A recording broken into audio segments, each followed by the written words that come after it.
Hello YouTuber family, તમારું સ્વાગત છે મારા બ્લોગમાં। તો આજે આપીશ ખીચાની રેસીપી પરફેક્ટ માપ સાથે આપણે ઘરે કેવી રીતે બનાવી શકીએ। તો આ કણકીનો લોટ છે, ચોખાનો કમોદની જે કણકી આવે છે એનો ચોખાનો લોટ દળીને રેડી કર્યો છે। તો 1 કપ ચોખાનો લોટ મેં લીધો છે। કોઈ પણ એક વસ્તુનું તમારે પરફેક્ટ માપ લઈ લેવાનું છે। 1 કપનું લઈ લેવાનું, કાં તો કોઈ એક વાડકીનું લઈ લેવાનું, કોઈ એક વસ્તુનું પરફેક્ટ માપ રાખવાનું। તો જો આ 1 કપ ભરીને ચોખાનો લોટ છે મેં અન્ય વાસણમાં કાઢી દીધો છે, કારણ કે એ જ કપથી આપણે પાણીનું માપ લેવાનું છે એટલે। અને આ ખીચાની અંદર નાખવા માટે જીરું લીધું છે, ટેસ્ટ પ્રમાણે મીઠું અને 1 લીલું મરચું વાટેલું, અધકચરું ખાડી લેવાનું તમારે। તો ચલો હવે આપણે ખીચું બનાવીએ। તો એના માટે 3 કપ પાણી લઈશું। આ 1 કપ, આ 2 કપ,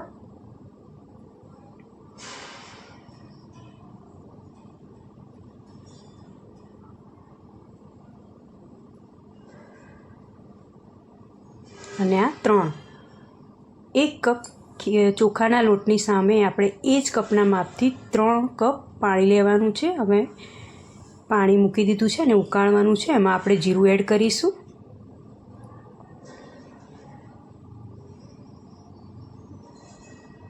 લીલા મરચાં, 1 લીલું મરચું લીધું છે,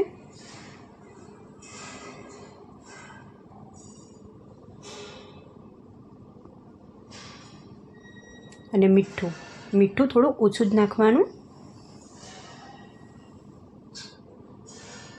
કેમ કે પાણીનો ભાગ બધો બળી જાય પછી મીઠાનું પ્રમાણ બરાબર થઈ જ રહે છે, એટલે મીઠું બહુ વધારે નહીં નાખી દેવાનું। હવે આ અને 2 થી 3 ચમચી તેલ નાખવાનું છે અહીંયા। તો 2 થી 3 ચમચી મેં તેલ નાખ્યું છે અહીંયા, અને બરાબર મિક્સ કરી દેવાનું છે આ બધા મસાલાને।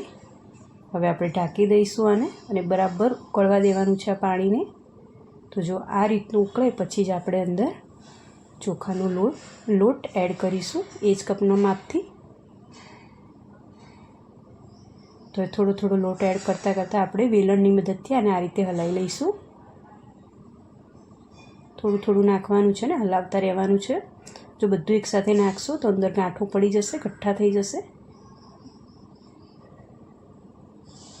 તો બસ આ રીતે ફટાફટ આપણે હલાવી લઈશું। તો બસ આ રીતે હલાવવાનું છે। અને જો તમે કોઈ દિવસ ખીચું ના બનાવ્યું હોય ઘરે અને પહેલી વાર બનાવતા હોય તો આ રીતે બનાવવાનો ટ્રાય કરજો, એકદમ પરફેક્ટ બનશે અને તમે બહાર જે ખાતા હોય ખીચું એ રીતનું સેમ ટેસ્ટ આવશે। તો બસ આ રીતે હલાવી દઈશું ખીચાને, વ્યવસ્થિત તમારે હલાવી દેવાનું વેલણની મદદથી, એટલે અંદર જે ગાંઠો હોય ગઠ્ઠા ના રહેવા જોઈએ।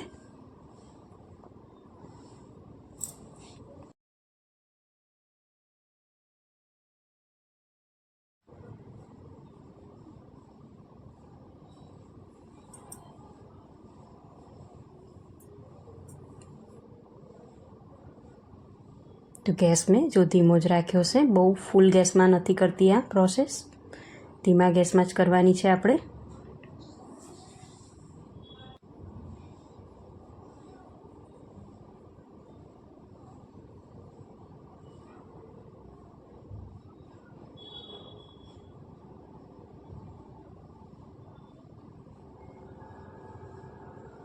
હવે ઉપરથી 2 ચમચી આપણે તેલ નાખી દઈશું આ રીતે। હવે તવી લઈશું જેમાં આપણે રોટલી બનાવીએ છીએ, તવી,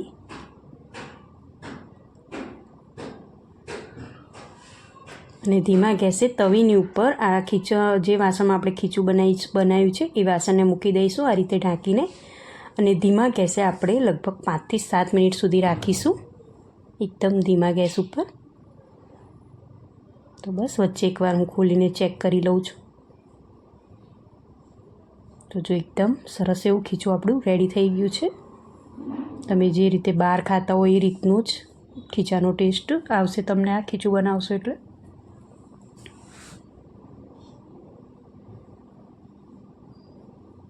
તો બસ રેડી થઈ ગયું છે। તો હું હવે ગેસ બંધ કરી દઈશ અને આ તવી ઉપર રાખીશ લગભગ 2 થી 3 મિનિટ, કારણ કે તવી ગરમ છે એટલે થોડું સરસ સીજી જાય ખીચું આપણું। રેડી તો થઈ જ ગયું છે પણ થોડુંક વ્યવસ્થિત સીજી જાય એટલા માટે આપણે 2 થી 3 મિનિટ ગરમ તવી ઉપર રાખીશું। તો ચલો તમને હું કાઢીને બતાવું હવે।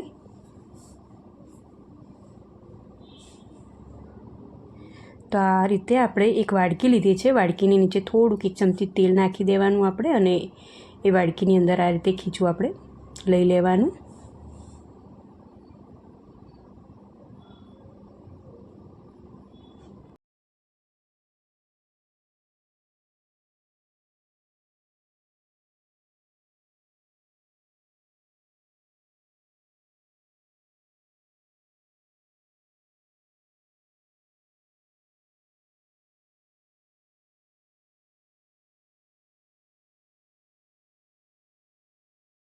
તો બસ આ વાડકીની અંદર મેં ખીચું લઈ લીધું છે, અને વાડકીના નીચે તળિયામાં મેં થોડુંક તેલ લગાવ્યું હતું. પછી એની અંદર ખીચું આ રીતે એડ કર્યું છે, અને આપણે આ રીતે ચમચીની મદદથી વ્યવસ્થિત આપણે સ્મૂથ કરી દઈશું.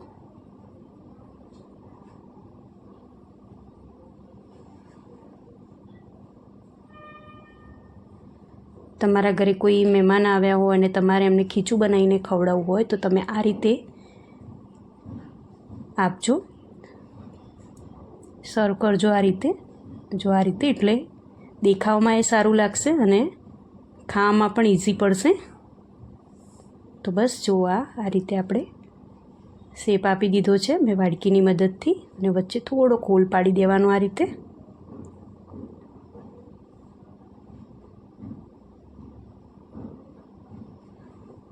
હવે એની ઉપર અચાર મસાલો ભભરાવીશું.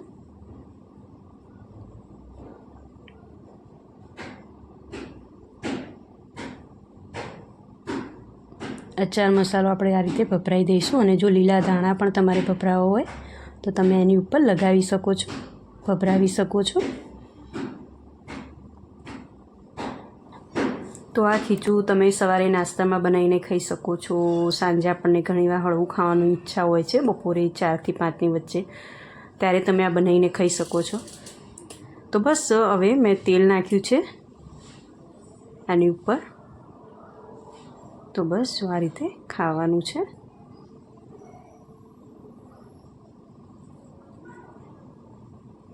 તો બસ રેડી છે ખીચું.